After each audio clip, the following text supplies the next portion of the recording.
bonjour chez vous, chers abonnés de la chaîne TM Pro. Nous voici de retour pour un nouveau numéro de Menu Week-end, votre émission préférée. Nous allons parler de fêtes de fin d'année, la Saint-Sylvestre et le Nouvel An. Et nous allons aussi parler de quelques traditions qui se font à travers le monde pendant ces fêtes-là. C'est cela l'ordre du jour de notre émission. Suivez-nous jusqu'à la fin, vous n'allez pas le regretter. Origine de la Saint-Sylvestre. La Saint-Sylvestre est la fête à la veille du Nouvel An. Elle doit son nom à un prêtre et d'ailleurs dans le calendrier grégorien, c'est le nom de ce prêtre qui est inscrit le jour du 31 décembre, Sylvestre. C'est un prêtre romain, je crois, oui, un prêtre romain, et il était vraiment hospitalier. Il était pape pendant 22 ans. Il est décédé un 31 décembre 335, oui, à l'an 335, d'où son nom dans le calendrier, le jour du 31 décembre, Sylvestre. Et donc cette fête-là porte son nom. Cette fête-là n'a rien à voir avec le prêtre, c'est juste pour célébrer l'entrée dans une nouvelle année. C'est une fête occidentale et elle vise à se réunir en famille, non, entre amis surtout, à la veille du Nouvel An. Et parlons de l'origine du Nouvel An, c'est une fête païenne. Elle a été instituée 46 ans avant Jésus-Christ par Jules César. C'est une fête pour célébrer l'entrée dans une nouvelle année et c'est ce qu'on fait un peu partout dans le monde le premier jour de l'an.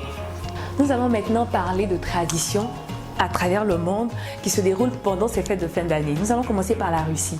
Alors il est dit que là-bas, la veille du Nouvel An, ils se réunissent dans une maison, soit en famille, soit entre amis, et ils sirotent du champagne en attendant la nouvelle année. Et lorsque les 12 coups de minuit sonnent, ils ouvrent la porte comme pour souhaiter la bienvenue au Nouvel An. Maintenant, allons-y en Espagne. Là-bas, avant le Nouvel An, si tu veux que ton vœu s'exauce, qu'est-ce que tu dois faire? Tu dois manger 12 grains de raisin, faire ton vœu, et c'est alors que ton vœu sera exaucé. C'est un peu la coutume chez eux en Espagne. Bon, je ne sais pas trop l'origine, mais c'est ce qu'ils font et apparemment, ça a l'air de bien marcher pour eux. Là maintenant, parlons de la Chine. C'est une tradition que moi j'ai bien aimée.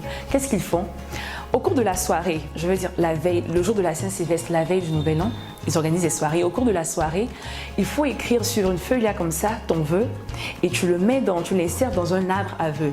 Et si ton vœu, le papier, s'il a tenu toute la soirée, je veux dire si le vent ne l'a pas emporté ou si le papier n'est pas tombé, ton vœu sera exaucé. C'est bon, une superstition, mais c'est ce qu'ils font là-bas et c'est quand même assez intéressant. Pourquoi pas l'essayer?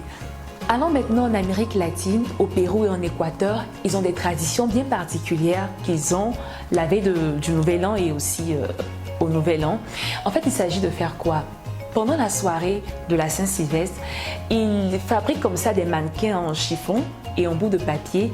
Et ces mannequins-là symbolisent l'année qui a suivi, je veux dire l'année qu'on est sur le point de laisser. Ça symbolise tout ce que vous avez fait, les erreurs, les fautes, un peu tout ça.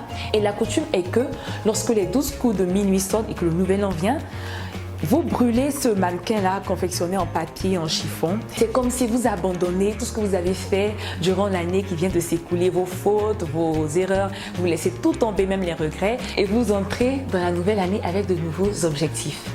Il y a aussi un fait, c'est qu'ils disent comme ça, c'est un peu une superstition. Ils disent comme ça que la couleur que vous portez pendant les 12 coups de minuit, la couleur que vous portez déterminera un peu votre bonheur au cours de l'année qui vient.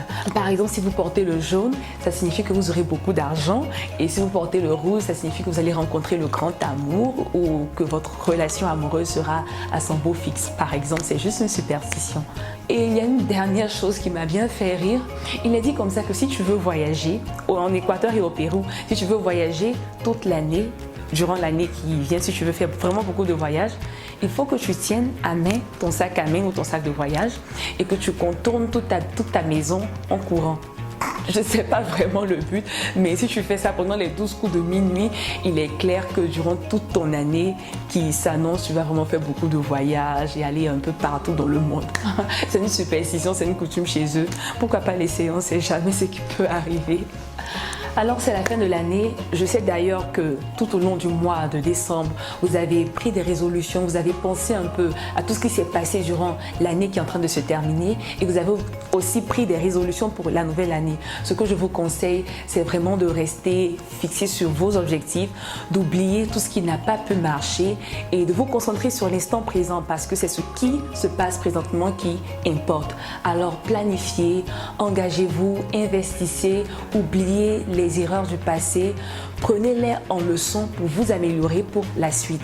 Nous vous souhaitons de passer de très belles fêtes entre amis, vraiment amusez-vous bien et que cette nouvelle année vous apporte vraiment beaucoup de joie et de bonheur. C'est la fin de ce numéro de Menu Week-end. C'est aussi la fin de cette deuxième saison de Menu Week-end. Nous espérons que vous avez aimé tous ces numéros qui vous ont été présentés. Nous attendons vos conseils, vos suggestions, vos idées sur la page concernant cette troisième saison qui s'annonce. Et ce fut vraiment un plaisir. Prenez soin de vous. Bye!